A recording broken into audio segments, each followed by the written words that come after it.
जय श्री सद्गुरुदेवाय नमः। जय श्री गणपति देवाय नमः। ओम नमो भगवते वासुदेवाय नमः। श्रीमद् भागवत महापुराण पंचम स्कंद पांचवा अध्याय। ऋषभ जी का अपने पुत्रों को उपदेश देना और स्वयं अवधूत वृत्ति ग्रहण करना। श्री ऋषभदेव जी ने कहा, पुत्रों, इस मृत्युलोक में यह मनुष्य शरीर दुखमय विषय भोग प्राप्त करने के लिए ही नहीं है। ये भोग तो विष्ठा भोजी सूकर कुकर आदि को भी मिलते ही हैं। इस शरीर से दिव्य तप ही करना चाहिए जिससे अंतःकरण शुद्ध हो, क्योंकि इसी से अनंत ब्रह्मानंद की प्राप्ति होती है। शास्त्रों ने महापुरुषों की सेवा को मुक्ति का और स्त्री संगी कामियों के संग को नरक का द्वार बताया है। महापुरुष वे ही हैं जो समान चित्त, परम शांत, क्रोधहीन, सबके हित चिंतक और सदाचार संपन्न हों, अथवा मुझ परमात्मा के प्रेम के ही जो एकमात्र पुरुषार्थ मानते हों। केवल विषयों की ही चर्चा करने वाले लोगों में तथा स्त्री पुत्र धन आदि सामग्रियों से संपन्न घरों में जिनकी अरुचि हो और जो लौकिक कार्यों में केवल शरीर निर्वाह के लिए ही प्रवृत्त होते हों, मनुष्य अवश्य प्रमादवश कुकर्म करने लगता है। उसकी वह प्रवृत्ति इंद्रियों को तृप्त करने के लिए ही होती है। मैं इसे अच्छा नहीं समझता, क्योंकि इसी के कारण आत्मा को यह असत और दुखदायक शरीर प्राप्त होता है। जब तक जीव को आत्म तत्व की जिज्ञासा नहीं होती, तभी तक अज्ञान वश देह आदि के द्वारा उसका स्वरूप छिपा रहता है। जब तक यह लौकिक वैदिक कर्मों में फंसा रहता है, तब तक मन में कर्म की वासनाएं भी बनी ही रहती हैं और इन्हीं से देह बंधन की प्राप्ति होती है। इस प्रकार अविद्या के द्वारा आत्म स्वरूप के ढक जाने से कर्म वासनाओं के वशीभूत हुआ चित्त मनुष्य को फिर कर्मों में ही प्रवृत्त करता है। अतः जब तक उसको मुझ वासुदेव में प्रीति नहीं होती, तब तक वह देह बंधन से छूट नहीं सकता। स्वार्थ में पागल जीव जब तक विवेक दृष्टि का आश्रय लेकर इंद्रियों की चेष्टाओं को मिथ्ये नहीं देखता, तब तक आत्म स्वरूप की स्मृति खो बैठने के कारण वह अज्ञानवश विषय प्रधान गृह आदि में आसक्त रहता है और तरह तरह के कलेश उठाता रहता है। स्त्री और पुरुष इन दोनों का जो परस्पर दंपत्य भाव है, इसी को पंडित जन उनके हृदय की दूसरी स्थूल एवं दुर्भेद्य ग्रंथि कहते हैं। देह अभिमानी रूप एक एक सूक्ष्म ग्रंथि तो उनमें अलग अलग पहले से ही है। इसी के कारण जीव को देह इंद्रिय आदि के अतिरिक्त घर, खेत, पुत्र, स्वजन और धन आदि में भी मैं और मेरेपन का मोह हो जाता है। जिस समय कर्म वासनाओं के कारण पड़ी हुई इसकी यह दृढ़ हृदय ग्रंथि ढीली हो जाती है, उसी समय यह दंपत्य भाव से निवृत्त हो जाता है और संसार के हेतुभूत अहंकार को त्याग कर सब प्रकार के बंधनों से मुक्त हो परम पद प्राप्त कर लेता है। पुत्रों, संसार सागर से पार होने में कुशल तथा धैर्य, उद्यम एवं सत्व गुण विशिष्ट पुरुषों को चाहिए कि सबके आत्मा और गुरु स्वरूप मुझ भगवान में भक्ति भाव रखने से, मेरे प्रेरण रहने से, तृष्णा के त्याग से, सुख दुख आदि द्वंद्वों के सहने से जीव को सभी योनियों में दुख ही उठाना पड़ता है। इस विचार से, तत्व जिज्ञासा से, तप से, सकाम कर्म के त्याग से, मेरे ही लिए कर्म करने से, मेरी कथाओं का नित्य प्रतिश्रवण करने से, मेरे भक्तों के संग और मेरे गुणों के कीर्तन से, वैर त्याग से, समता से, शांति से और शरीर तथा घर आदि में मैं मेरेपन के भाव को त्यागने की इच्छा से, अध्यात्म शास्त्र के अनुशीलन से, एकांत सेवन से, प्राण इंद्रिय और मन के संयम से, शास्त्र और सत्पुरुषों के वचन में यथार्थ बुद्धि रखने से, पूर्ण ब्रह्मचार्य से, कर्तव्य कर्मों में निरंतर सावधान रहने से, वाणी के संयम से, सर्वत्र मेरी ही सत्ता देखने से, अनुभव ज्ञान सहित तत्व विचार से और योग साधन से अहंकार रूप अपने लिंग शरीर को लीन कर दे। मनुष्य को चाहिए कि वह सावधान रहकर अविद्या से प्राप्त इस हृदय ग्रंथि रूप बंधन को शास्त्रोक्त रीति से इन साधनों के द्वारा भली भांति काट डाले, क्योंकि यही कर्म संस्कारों के रहने का स्थान है। तदंतर साधन का भी परित्याग कर दे। जिसको मेरे लोक की इच्छा हो अथवा जो मेरे अनुग्रह की प्राप्ति को ही परम पुरुषार्थ मानता हो, वह राजा हो तो अपनी अबोध प्रजा को, गुरु अपने शिष्य को और पिता अपने पुत्रों को ऐसी ही शिक्षा दे। अज्ञान के कारण यदि वे उस शिक्षा के अनुसार ना चल के कर्म को ही परम पुरुषार्थ मानते रहे तो भी उन पर क्रोध ना करके उन्हें समझा बुझाकर कर्म में प्रवृत्त ना होने दें। उन्हें विषय आसक्त युक्त काम्य कर्मों में लगाना तो ऐसा ही है जैसे किसी अंधे मनुष्य को जानबूझकर गड्ढे में ढकेल देना। इससे भला किस पुरुषार्थ की सिद्धि हो सकती है?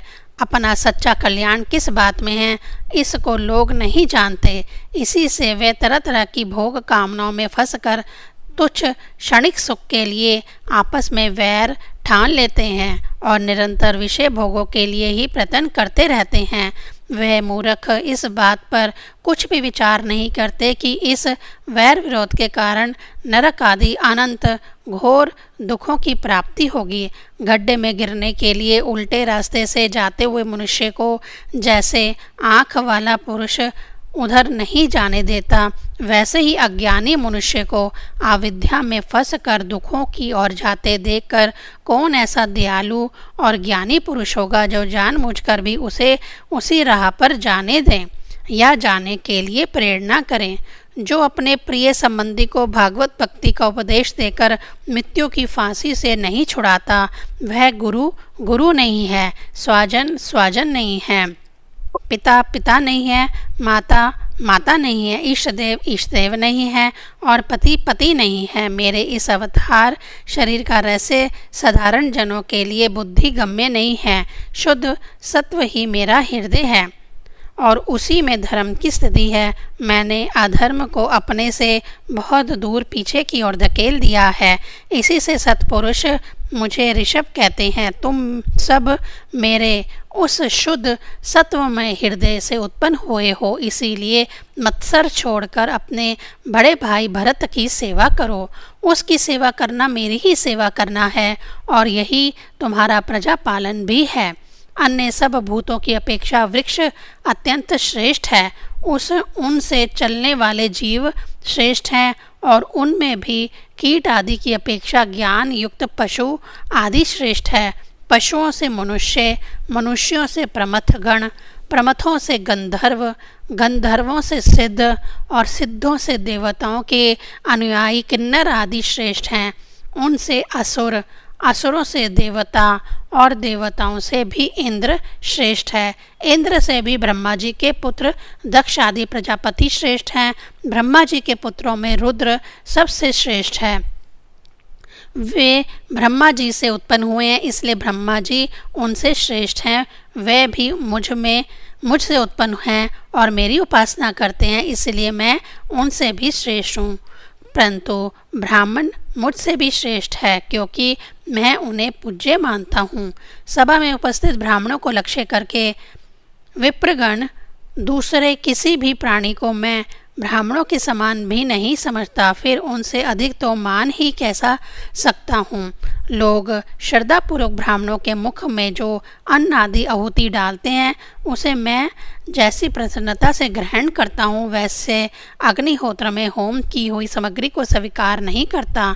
जिन्होंने इस लोक में अध्ययन आदि के द्वारा मेरी वेद रूपा अति सुंदर और पुरातन मूर्ति को धारण कर रखा है तथा जो परम पवित्र सत्व गुण शम दम सत्य दया तप तितिक्षणा और ज्ञान आदि 8 गुणों से संपन्न है, उन ब्राह्मणों से बढ़कर और कौन हो सकता है।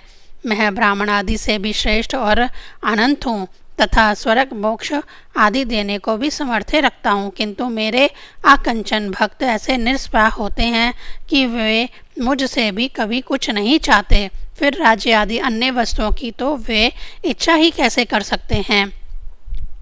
पुत्रों, तुम संपूर्ण चर अचर भूतों को मेरा ही शरीर समझकर शुद्ध बुद्धि से पद पद पर उनकी सेवा करो।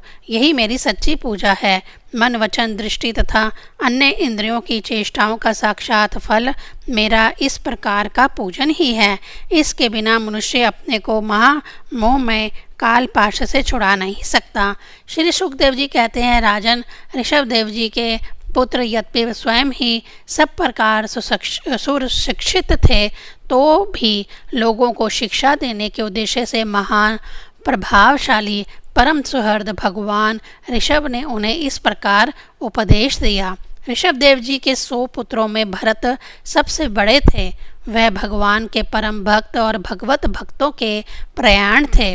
ऋषभदेव जी ने पृथ्वी का पालन करने के लिए उन्हें राजगद्दी पर बैठा दिया और स्वयं उपशमशील निवृत्ति प्रयाण महामुनियों के भक्ति, ज्ञान और वैराग्य रूप परम हंसोचित धर्मों की शिक्षा देने के लिए बिल्कुल विरक्त हो गए। केवल शरीर मात्र का परिग्रह रखा और सब कुछ घर पर रहते ही छोड़ दिया। अब वे वस्त्रों का भी त्याग करके सर्वथा दिगंबर हो गए। उस समय उनके बाल बिखरे हुए थे, उन्मत्त का सा वेश था। इस स्थिति में वे आहवनीय यानी अग्निहोत्र की अग्नियों को अपने में ही लीन करके सन्यासी हो गए और ब्रह्मावर्त देश से बाहर निकल गए। वे सर्वथा मौन हो गए थे, कोई बात करना चाहता तो बोलते नहीं थे। जड़, अंधे, बहरे, गूंगे, पिशाच और पागलों की सी चेष्टा करते हुए वे अवधूत बने जहाँ तहाँ विचरने लगे। कभी नगरों और गांवों में चले जाते तो कभी खानों किसानों की बस्तियां, बगीचों, पहाड़ी गांवों, सेना की छावनियों, गौशालाओं, आहिरों की बस्तियों और यात्रियों के टिकने के स्थान में रहते। कभी पहाड़ों, जंगलों और आश्रम आदि में विचरते। वे किसी भी रास्ते से निकलते तो जिस प्रकार वन में विचरने वाले हाथी को मक्खियाँ सताती हैं, उसी प्रकार मूर्ख और दुष्ट लोग उनके पीछे हो जाते और उन्हें तंग करते। कोई धमकी देते, कोई मारते, कोई पेशाब कर देते, कोई थूक देता, कोई ठेला मारता, कोई विष्ठा और धूल फेंकते, कोई अधो वायु छोड़ते और कोई खोटी खरी सुनाकर उनका तिरस्कार करते, किंतु वे इन सब बातों पर जरा भी ध्यान नहीं देते। इसका कारण यह था कि वे भ्रम से सत्य कहे जाने वाले इस मिथ्या शरीर में उनकी अहंता ममता तनिक भी नहीं थी। वे कार्य कारण रूप संपूर्ण प्रपंच के साक्षी होकर अपने परमात्म स्वरूप में ही स्थित थे। इसीलिए अखंड चित्तवृत्ति से अकेले ही पृथ्वी पर विचरते रहते थे। यद्यपि उनके हाथ, पैर, छाती, लंबी लंबी बाहें, कंधे, गले और मुख आदि अंगों की बनावट बड़ी ही सुकुमार थी, उनका स्वभाव से ही सुंदर मुख स्वाभाविक मधुर मुस्कान से और भी मनोहर जान पड़ता था। नेत्र नवीन कमल दल के समान बड़े ही सुहावने, विशाल एवं कुछ लाली लिए हुए थे। उनकी पुतलियाँ शीतल और संताप हारनी थी। उन नेत्रों के कारण वे बड़े मनोहर जान पड़ते थे।